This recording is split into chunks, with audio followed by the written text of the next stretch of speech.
Vous savez, en football, parfois, tout bascule sur un seul geste, un éclair de génie. Et c'est exactement ce qu'on va décortiquer aujourd'hui. La performance absolument cruciale de Habib Diarra, qui a littéralement porté Sunderland vers la victoire. Alors, pour commencer, mettons-nous dans l'ambiance. Sunderland face à Leeds, c'était un de ces matchs hyper tendus, vous voyez, le genre de rencontre où chaque ballon, chaque duel pouvait vraiment tout changer. Et au final, le score, c'est ça. 1-0, un tout petit but. Ça montre à quel point c'était serré. Une victoire vraiment arrachée au forceps. Et c'est typique de ces matchs fermés, cadenassés.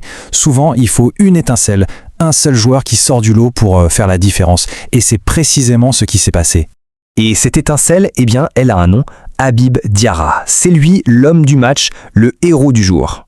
Alors, imaginez la scène. On joue la 70e minute. 0-0. La tension est à son comble, on sent que ça peut basculer d'un côté comme de l'autre, et c'est là, à ce moment précis, que tout change. Et le voilà, notre héros. D'un geste parfait, Habib Diarra trouve le fond des filets. C'est la libération pour tout un stade, tout un club. Mais attention, résumer son match à ce seul but, ce serait une erreur. Loin de là. Sa performance globale a été énorme, et ça se voit dans sa note. Un très solide 7,5. Alors, qu'est-ce qui justifie ce chiffre? Creusons un peu. Bon, on l'a dit, il n'y a pas que le but. Alors, comment est-ce qu'il a dominé cette rencontre? Pour ça, rien de tel que de se pencher sur les statistiques. Les chiffres, eux, ne mentent pas. Et premier point qui saute aux yeux, sa domination physique. C'est assez impressionnant, regardez, il a remporté 2/3 de ses duels, que ce soit au sol ou dans les airs. Un vrai rock, une force de la nature sur le terrain. Ça, c'est super intéressant parce que ça nous en dit long sur son style de jeu. Regardez bien, très efficace près du but, avec une bonne réussite de passe dans les zones dangereuses, mais pas du tout un joueur de jeu long. 0% de réussite sur les longues passes. Ça montre bien son rôle, c'est un joueur fait pour les petits espaces, pour faire mal à l'adversaire de près. Et ce tableau, il nous donne une vue d'ensemble de son activité. 21 ballons touchés, ce qui montre qu'il était bien présent dans le jeu. Et un autre chiffre intéressant, 3 fautes subies. Ça veut dire qu'il a provoqué, qu'il a dérangé la défense adverse. Et de l'autre côté, il est resté plutôt propre, avec un seul tacle tenté. Bref, une activité très ciblée. Ok, on a vu sa performance sur ce match. Mais maintenant, prenons un peu de recul.